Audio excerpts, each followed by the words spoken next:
Surely the presence of the Lord is in this place, and we are grateful indeed to come together and to experience it. To experience that which is available to us in each and every moment, but often we only allow ourselves to remember that in community. So grateful that you've come today to sit, to pray, to be with God inside and out, and in the presence of one another. So on the way here, many of you know that I drive from Boston. And in the rain this morning, I always stop at the same place because it's the most convenient place to get inexpensive coffee and to pee. And that's exit 5 on the way here, right? So I pulled over into McDonald's, and before I went in to get the coffee, I was struck when I got out of my car at the daffodils that have been planted there. They're all different colors, all different varieties, white and yellow, bursting, but still. Bursting, but still. Even in the rain, even in the breeze, I looked down for a beat and was really struck by the fact that I just sort of sat there. Consider the lilies. They just sat there. And I found that especially comforting since the 20 minutes prior to that time, my mother, who passed away on December 11th, was very, very present with me in the car. She was letting me know, as she had said to me before she passed in hospice, that I now have not only my heart, which many say is pretty big, but I have hers as well. And it doubled in size, almost like the Grinch. And I could feel that in the car, even as the weeping began, that I have not felt in that way since December. And I think some of that has to do with the fact that this is a safe and comfortable, loving place, and that I have not actually sung or preached since that moment. The last time I stood in front of a crowd was to give my mother's eulogy and to tell an amazing story about the last 30 seconds or so of her life. It was day 3 in hospice, and I was sitting on her right-hand side, and my sister was sitting on her left-hand side. And it was Christmas time, and we had decorated the room for Christmas, way over the top. Nurses were coming and going into this hospital room. Could not believe how he had zhuzhed it up. But hello. You've met me.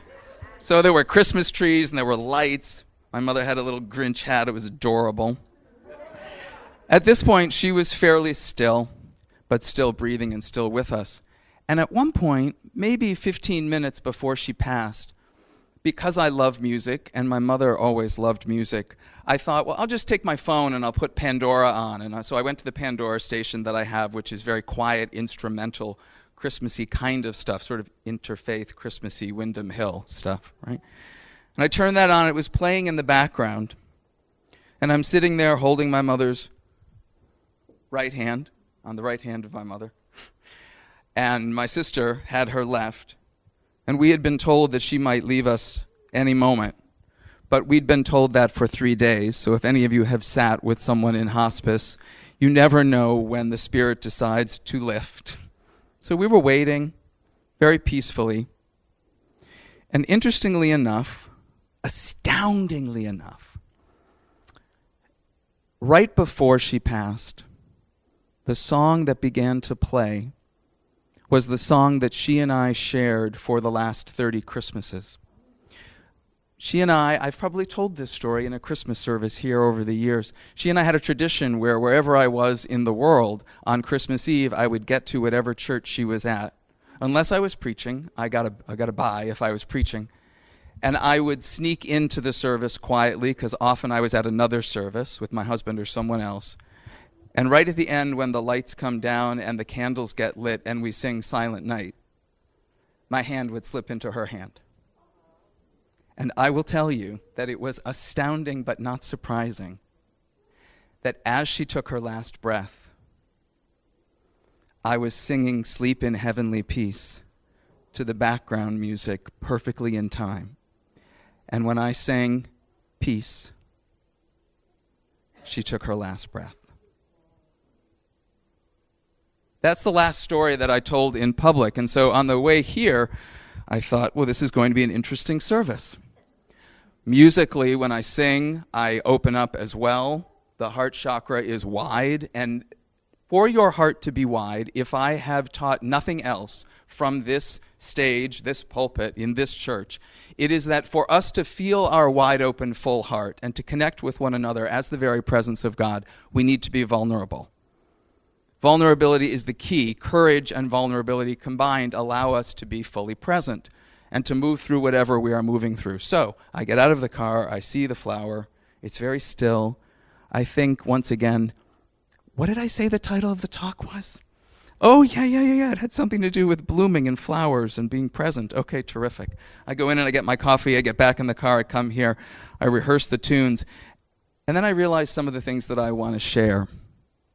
For me to flower in my own garden, for any of us to truly bloom and to flower in our own gardens, we need to first figure out how to stop paying attention to the blossoms next door. I'm working on a book called Dare to Uncompare. The concept of uncomparison I can very simply put out to you, which is that you stop thinking about and comparing yourself to everything and everyone else. Now, I'm writing this book so that I can understand how to do it too. So 3 moments of uncomparison that I wish I could offer. Last night I was at a book reading in Belmont with my husband, and the book reading turned into a story slam. There were about 6 people who told stories. I've never done this before. I might be good at it, but Edwin tells me I might not because you have to memorize, and I speak pretty extemporaneously depending on what the Spirit is coming through. But interestingly enough, we got a seat in the front row, and the woman who sat down next to me seemed terribly nervous, and they hadn't announced who was doing what story and who the storytellers were. And so she starts telling her story to me, and I realize, oh, she's going to go on stage in a few minutes. She's going to tell her story. And her story was this amazing true story about how she and her husband have had to advocate for their daughter who has autism for the last 18 to 20 years in the Boston school system, and how they're still looking for services. And it's been an incredible road and very challenging, and her story was incredibly moving. But she was one of the most nervous people I'd ever seen trying to figure out how she could get present. She got up, she told her story, she was terrific. She told me one thing though, she said, I've done this before and I've told this story, but I've never actually been judged. There were 3 judges and they were scored and there was a winner. Welcome to our world. There needed to be a winner. That meant that there were losers, right? So I could see her face, the joy of just sharing her story was totally pushed aside for the fear and concern that she would be judged. So this underlying belief that I have in the world and that many of us come together to remember, which is letting go of the judgment so we can love one another. In this moment, I didn't know her that well. I wanted to put my hand on her. It's not appropriate, so I did not touch her sitting next to her, but I kept sort of giving her the love. Anyway, she got the lowest score of the 6. I watched her face as the scores got read. She was crushed. And I could use that word. She started to cry. And her husband came up and her husband said, oh my God, honey, this was terrific. You told the story and you honored our daughter and people were moved and I watched them cry. Thank you so much. All she said was, yeah, but I got the lowest score. Moment of uncomparison. If I could take my uncomparison wand and tap her and rewind that, so that she could just live in that blossom, so that she could just be planted in her garden. She touched at least 75 people in that room. I will remember the story. I could give it to you right now. And yet, what she remembers is where she didn't measure up. Another moment this morning, I'm dealing with my own addiction to social media. Nobody else in the room is, I'm sure. So I'm trying...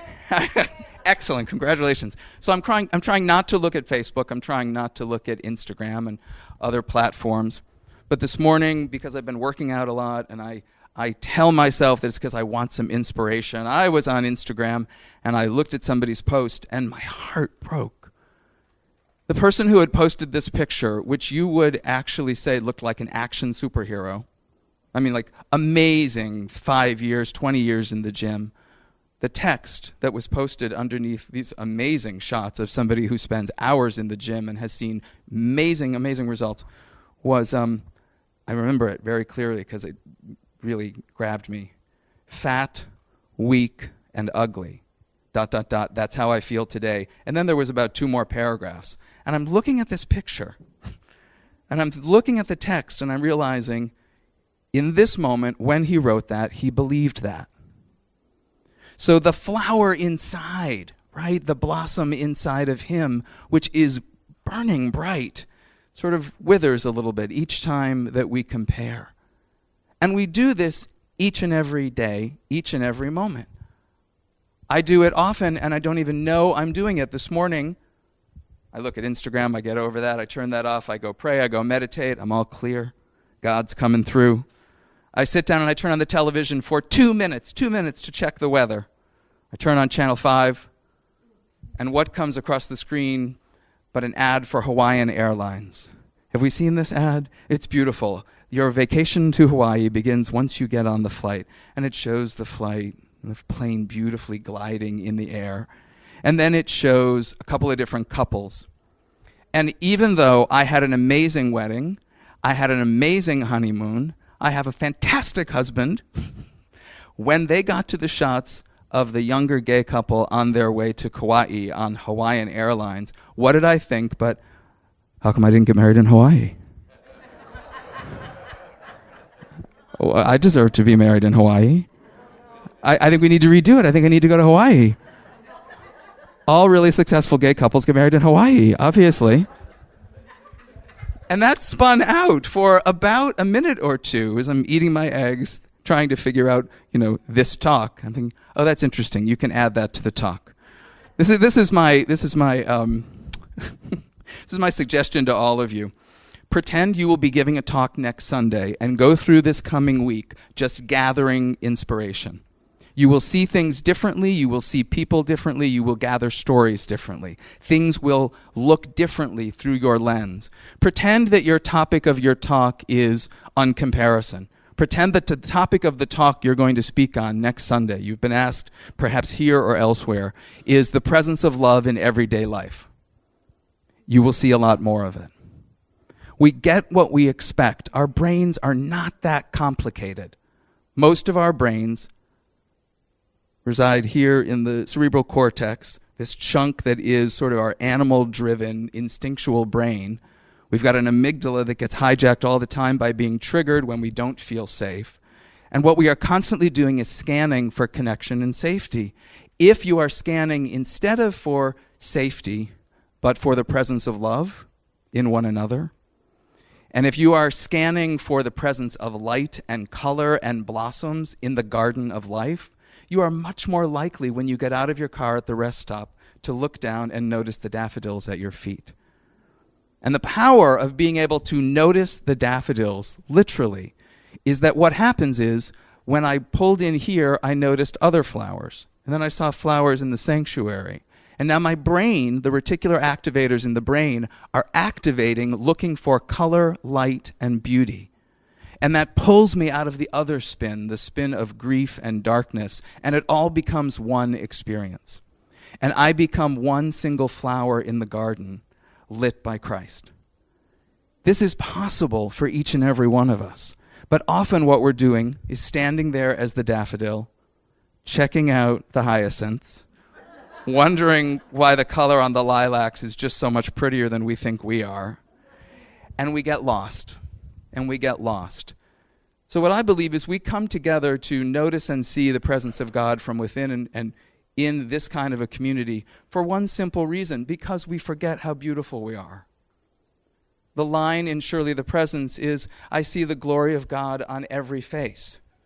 This is true. If you look for it, you will see it. No one is exempt. People are good, innately. Some people get confused and they do some crazy stuff. But most people, at the very core, have got a blossom within them.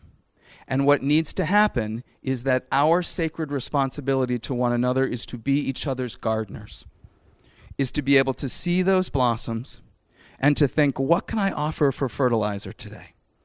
What can I offer in words? What can I offer in touch?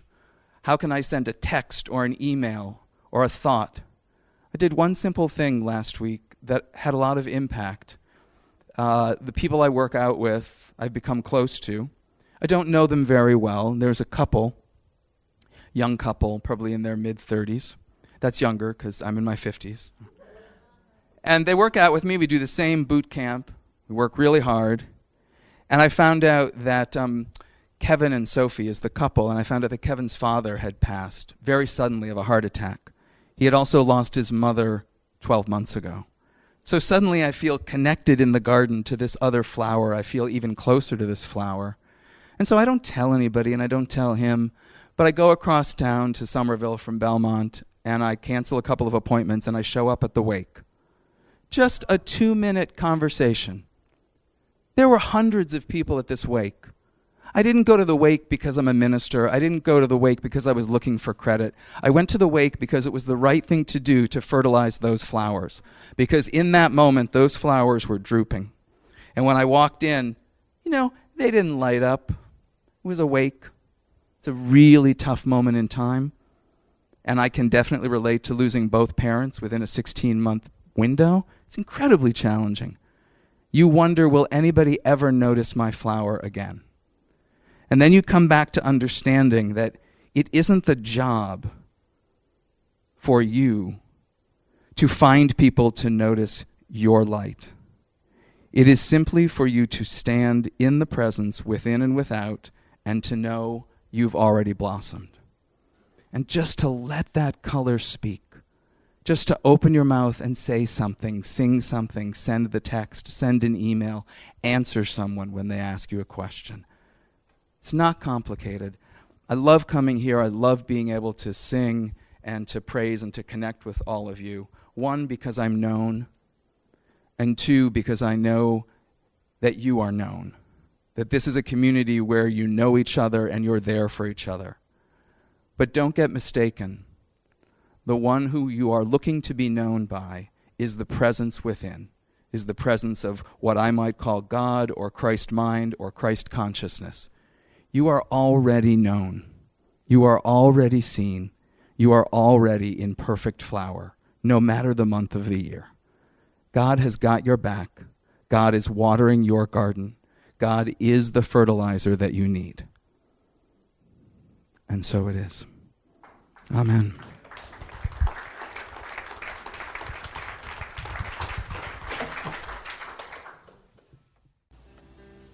You have been watching the message from our Sunday celebration service here at Unity on Cape Cod, providing a positive path for spiritual living. Please join us every Sunday morning at 10 a.m. at 147 Walton Ave, Hyannis, Mass. And visit us online at www.unityoncapecod.org.